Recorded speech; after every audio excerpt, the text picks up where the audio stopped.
Assalamu alaikum my dear students, my name is Muhammad Raheel Sabar, your biology tutor for grade 12.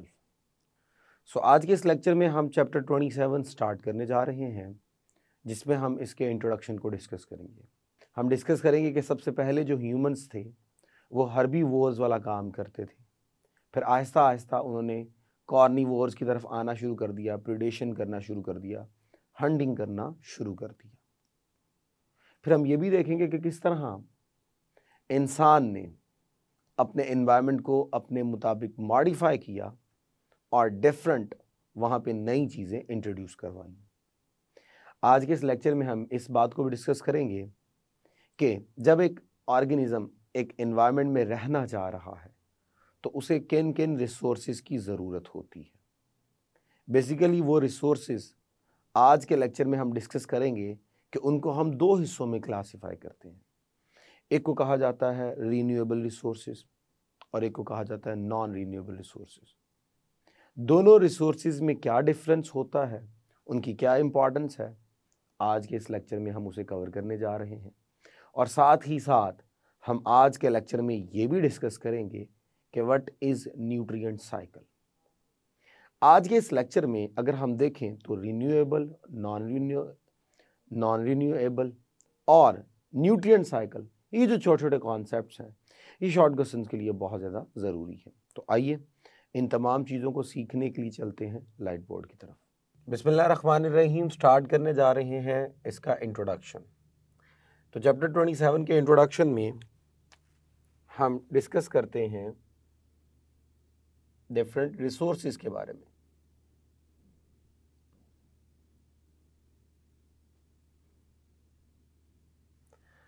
अच्छा, अगर हम बात करें इस अर्थ की, इस प्लैनेट की, ये जो हमारे पास प्लैनेट है जिसे हम अर्थ बोलते हैं, सो ये जो अर्थ है it is basically occupied by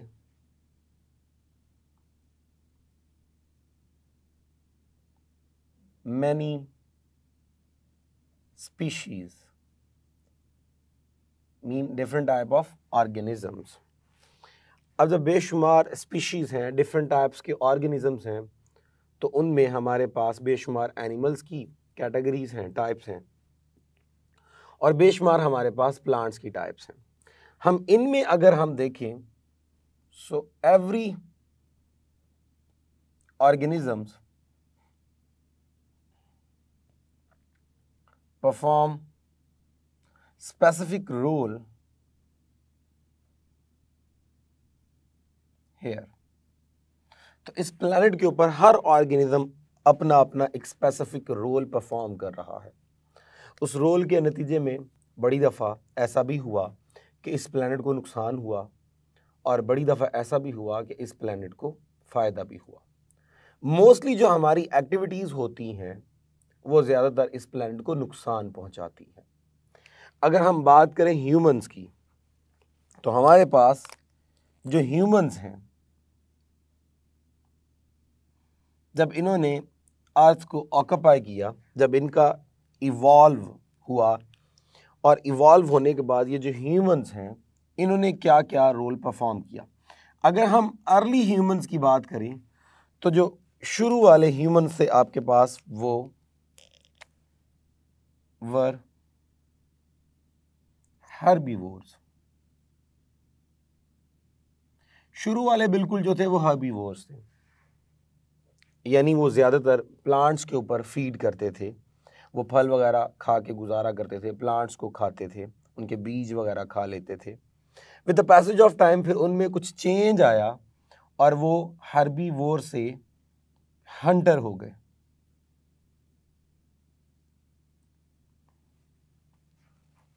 अब जैसे ही हंटर हुए तो इस तरह उन्होंने क्या किया, एनिमल्स को हंट करना शुरू कर दिया एंड स्टार्ट टू फीड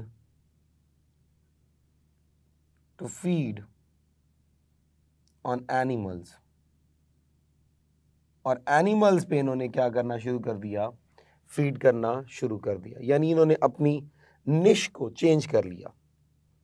अब जब हर्बीवोर्स थे तो तब अलग निश है, और जैसे ही हंटर बन गए तो अब इन्होंने अपनी निश क्या कर ली, चेंज कर ली। अब जैसे ही हम बात करते हैं एग्रीकल्चर की, तो पहले तो इसका कॉन्सेप्ट ही नहीं था। जो कुछ ज़मीन से उसको मिल जाता, जो प्लांट्स अवेलेबल होते, उनको खा के वो गुजारा कर लेता। फिर इसने खुद कोशिश की कि अपनी ज़रूरत के लिए खुद फूड बनाना शुरू किया। और ये जो एग्रीकल्चर है ये स्टार्ट हुआ ऑलमोस्ट 10,000 ईयर्स अगो। सो 10,000 साल पहले एग्रीकल्चर को अडॉप्ट किया गया। यानी तब क्या किया गया, हमारे पास जो नेचुरल लैंड थी, जहाँ पे पहले से फॉरेस्ट थे, पहले से प्लांट थे, उसको कन्वर्ट किया गया इनटू आर्टिफिशियल लैंड, सिर्फ अपनी आसानी के लिए। और वहाँ पे इन्होंने क्रॉपिंग करना शुरू कर दी। तो यहाँ पे इन्होंने क्रॉपिंग की, और उस क्रॉपिंग का मेन पर्पस क्या था कि इनको फूड रिसीव हो। तो फूड के लिए इन्होंने उस नेचुरल लैंड को आर्टिफिशियल लैंड में कन्वर्ट कर दिया। अब जब फूड इनको रिसीव होना शुरू हो गया, तो फिर इन्होंने अपनी आसानी एक और जो है वो सिस्टम की तरफ देखी। इन्होंने अपनी आसानी के लिए वहाँ पे इंडस्ट्रीज बनाना शुरू कर दी। सो फिर कॉन्सेप्ट शुरू हुआ इंडस्ट्रियलाइजेशन।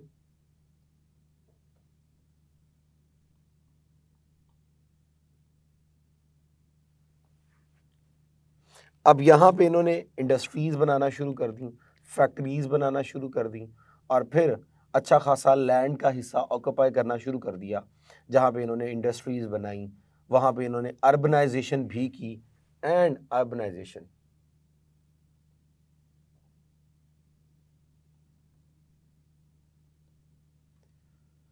अब ये सब कुछ इंसान अपनी सिर्फ कंफर्ट के लिए कर रहा है, अपनी आसानी के लिए कर रहा है, और ज़्यादा से ज़्यादा अपनी ज़िंदगी को आसान बनाने की कोशिश कर रहा है, ज़्यादा से ज़्यादा आसाइशों की तरफ मूव कर रहा है।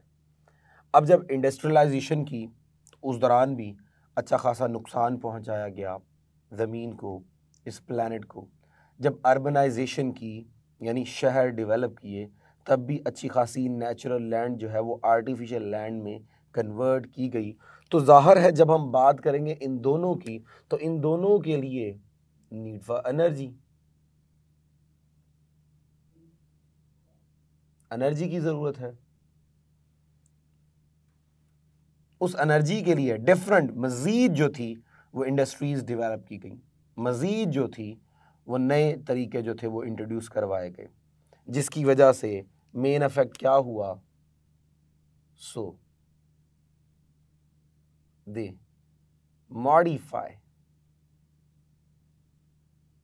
द लैंड और planet according to their will.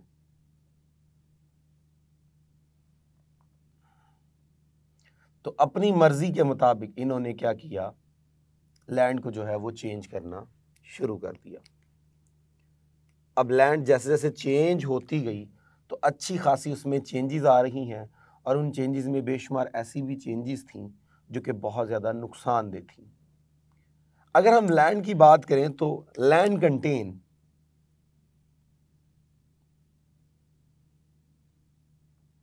Some resources,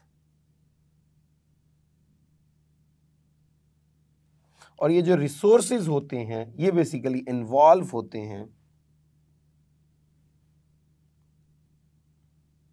necessary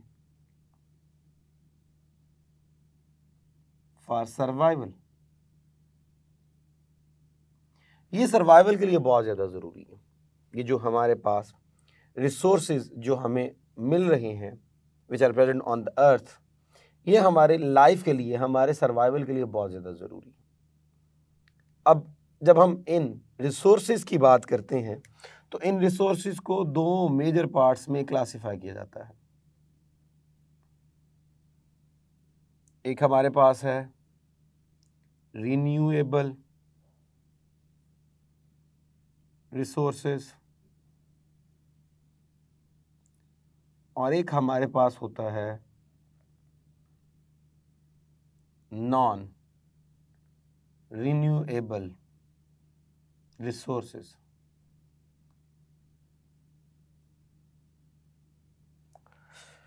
जब हम बात करते हैं रिन्यूएबल रिसोर्सेज तो बेसिकली ये ऐसे रिसोर्सेज हैं which are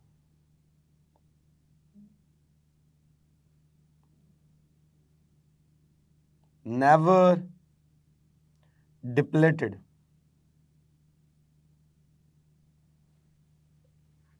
and they can be used again and again, can be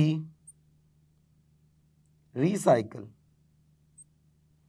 So वो तमाम रिसोर्सेज जो जल्दी से डिप्लीट नहीं होते, ख़त्म नहीं होते, जिनको हम बार बार यूज़ कर सकते हैं और जो रीसाइकल भी हो जाते हैं, उन तमाम रिसोर्सेज को हम रीन्यूएबल रिसोर्सेज का नेम देते हैं। मिसाल के तौर पे अगर हम बात करें एयर की, एयर, लैंड, वाटर, तो ये हमारे पास जो हैं वो बेशुमार ऐसे रिसोर्सेज हैं which we can use again and again और they will never ever deplete, और साथ ही साथ इनको हम क्या कर लेते हैं, रिसाइकल भी कर लेते हैं। और यहाँ पे अगर हम बात करें सो ये will deplete, cannot be used again and again और can't be recycle, और ये रिसाइकल भी नहीं होते। मिसाल के तौर पे अगर हम एग्जाम्पल्स देखें, नेचुरल गैस हमारे पास, ऑयल, फॉसल्स, फॉसल फ्यूल्स, तो ये हमारे पास वो तमाम रिसोर्सेज हैं जो बहुत जो है वो एक लिमिटेड क्वांटिटी में पाए जाते हैं and they can be easily depleted, they can easily B can not be use again and they can not be recycle properly. तो ये रिसोर्सेज हमारे पास जो है वो नॉन रिन्यूएबल रिसोर्सेज हैं। तो ये रिसोर्सेज भी हमारी ज़िंदगी के लिए ज़रूरी हैं और रिन्यूएबल रिसोर्सेज भी हमारी ज़िंदगी के लिए ज़रूरी हैं। और रिसोर्सेज अगर हम ओवरऑल बात करें तो हमारे सर्वाइवल के लिए बहुत ज़्यादा ज़रूरी होते हैं, इसलिए फिर इनको हम जो है वो अक्सर कोशिश करते हैं, बल्कि हो जाता है कि हम विदाउट एनी थिंकिंग हम क्या करते हैं, अनवाइजली इनको यूज़ करते हैं, जबकि ये हमें जो है वो बड़े वाइजली यूज़ करने चाहिए, क्योंकि ऑलरेडी इनकी मिकदार बहुत लिमिटेड है और ऑलरेडी इनकी मिकदार जो है वो आहिस्ता आहिस्ता मज़ीद कम हो रही है। इसलिए हमें इनको बड़े एहतियात से इस्तेमाल करना चाहिए। अगर हम अपने एनवायरनमेंट में देखें तो हमारे एनवायरनमेंट में बेशुमार चीज़ें ऐसी हैं जो बार बार यूज़ हो जाती हैं, बेशुमार चीज़ें ऐसी हैं जो कि अगर यूज़फुल नहीं होती तो वो वेस्ट बन जाती हैं। लेकिन हमारे एनवायरनमेंट का एक कॉन्सेप्ट ये है कि एनवायरनमेंट के अंदर कोई भी चीज़ वेस्ट नहीं है। जैसे अल्लाह फरमाता है कि मैंने किसी भी जानदार को बेफजूल फ़ायदा नहीं किया, बेकार पैदा नहीं किया या बेफ़ायदा पैदा नहीं किया, ज़रूर उसका कोई फ़ायदा है, ज़रूर कोई इस्तेमाल है। बिल्कुल इसी तरह एनवायरनमेंट के अंदर जब भी कोई चीज़ वेस्ट बनना चाहती है या बन जाती है तो वो वेस्ट बनकर भी वेस्ट नहीं होती, वो किसी ना किसी का फूड बन जाती है। मिसाल के तौर पे सपोज़ कर लीजिए हम फल लेकर आए, वो फल हमने यूज़ कर लिए और उनसे 1 2 3 कोई जो फल थे वो हमने रख लिए कि इनको कल या परसों या जो है वो आने वाले दिनों में हम यूज़ कर लेंगे। अब प्रॉपरली हम उनको स्टोर नहीं कर पाए तो वो ख़राब हो गए। अब जैसे ही ख़राब हो गए तो हमारे लिए वो वेस्ट हैं, हम उनको फेंक देंगे, लेकिन वो वेस्ट किसी दूसरे ऑर्गेनिज्म का फूड बन जाएगा। मिसाल के तौर पर डिकम्पोज़र आएंगे, वो उसके ऊपर अटैक करेंगे और अटैक करके उसकी डिकम्पोजिशन करके उसकी बॉडी में पाए जाने वाले कॉम्प्लेक्स ऑर्गेनिक कंपाउंड्स को ब्रेक करके सिंपल इनऑर्गेनिक में कन्वर्ट करके उसको एनवायरनमेंट में रीस्टोर कर देंगे, रिलीज़ कर देंगे, जिससे मिनरल साइकिल चलना शुरू हो जाएंगी और वो कंपोनेंट दोबारा एनवायरनमेंट का पार्ट बन जाएंगे, दोबारा फूड का पार्ट बन जाएंगे।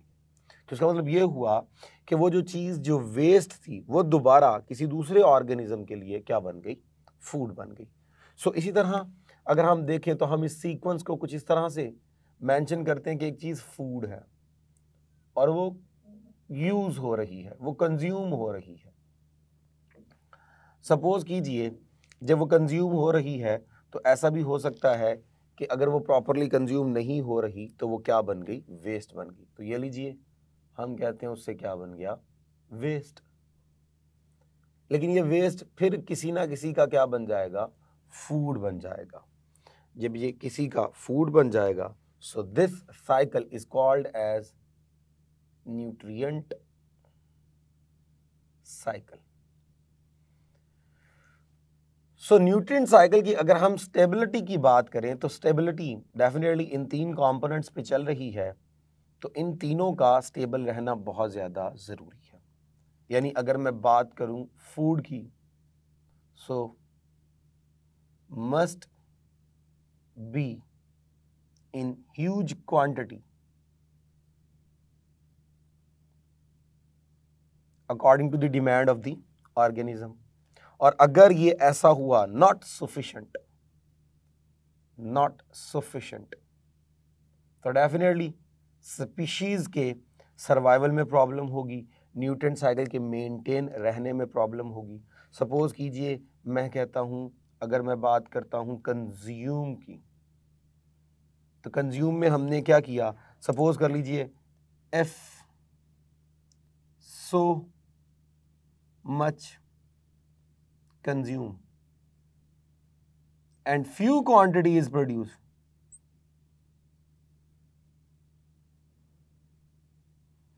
फूड की क्वांटिटी बहुत थोड़ी है लेकिन ज़्यादा बहुत यूज़ हो रहा है, तो इस तरह क्या होगा, ज़्यादा कंजप्शन की वजह से फूड में अच्छी खासी क्या आएगी, कमी।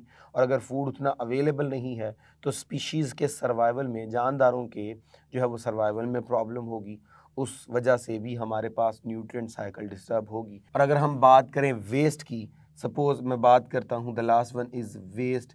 वेस्ट मीन जो कंटेंट डिके वगैरह हो रहा है। सपोज कीजिए मैं कहता हूँ जी कंटेंट जो है वो क्या हो रहा है, डिकेइंग, क्योंकि किसी दूसरे का फूड बन गया। So if not properly decay तो क्या होगा। अब जब कंटेंट डिके होता है तो हमने कहा ये जो वेस्ट है डेफिनेटली वो किसी दूसरे का फूड बन गया। जब वो दूसरे का फूड बन गया तो डिकम्पोजर आते हैं और उन डिकेइंग कंटेंट में से जो बेशुमार फ्रूटफुल सब्सटेंसेस होती हैं उनको दोबारा एनवायरनमेंट में रिलीज़ कर देते हैं and they can be use them again and again. वो दोबारा जो है वो मिनरल साइकिल के थ्रू हमारी बॉडी का पार्ट बन जाती हैं और वो चीज़ें वेस्ट होने से जो है वो बच जाती हैं। तो अगर सपोज कर लीजिए अगर ये प्रॉपरली जो है डिके ना हुआ, रिसाइकल ना हुआ, दोबारा मिनरल्स को रीस्टोर ना करवाया गया तो मिनरल्स की डेफिशिएंसी हो जाएगी, उससे भी ये क्या होगी, ये न्यूट्रिएंट साइकिल डिस्टर्ब होगी। इसका मतलब ये हुआ कि ये तीनों चीज़ें जो हैं ये न्यूट्रिएंट साइकिल को मेंटेन रखने के लिए बहुत ज़रूरी है और इनमें किसी एक में भी अगर प्रॉब्लम हो गई तो तब न्यूट्रिएंट साइकिल जो है वो डिस्टर्ब होगी। सपोज जितनी ज़रूरत है उतना खाना नहीं बन रहा, या जितना खाना यूज़ हो रहा है उतना बन नहीं रहा, या जो वेस्ट है वो प्रॉपरली रीसाइकिल होकर एनवायरनमेंट को दोबारा रिटर्न नहीं किया जा रहा, साइकिल्स जो हैं वो प्रॉपरली मेंटेन नहीं है, तो कभी भी ऐसा नहीं हो सकता कि न्यूट्रिएंट्स जो है वो बैलेंस में रहें, बल्कि ये इम्बैलेंस हो जाएंगे। और अगर न्यूट्रिएंट्स इम्बैलेंस हो जाए तो survival of the living organism will become impossible on this planet. So इस तरह इस लेक्चर में हमने basically introduction of chapter number 27 discuss किया, जिसमें हमने ह्यूमंस की अर्ली निश की बात की, उसके बाद निश में चेंज आया, क्यों आया, और उसने अपनी आसानी के लिए इस एनवायरनमेंट को किस तरह चेंज किया, इन तमाम बातों को डिस्कस किया। इन तमाम बातों में अगर हम देखें तो ये ऑब्जेक्टिव पॉइंट ऑफ व्यू से बहुत इंपॉर्टेंट है। लॉन्ग क्वेश्चन के तौर पे इसमें से कोई कंटेंट नहीं निकलता। हाँ, शॉर्ट क्वेश्चन में अगर हम देखें तो ये बहुत इंपॉर्टेंट शॉर्ट क्वेश्चन है, ये आपको अच्छे से लर्न करना है। न्यूट्रिएंट साइकिल बहुत इंपॉर्टेंट शॉर्ट क्वेश्चन है, ये आपको बहुत अच्छे से लर्न करना है। And how nutrient cycle can be disturb, ये जो 3 पॉइंट्स हैं ये भी आपने अच्छे से लर्न करने हैं for the sake of short question. तो इस तरह हमारा लेक्चर कंप्लीट हुआ। इजाज़त दीजिए for next lecture. Thank you very much. अल्लाह हाफिज़।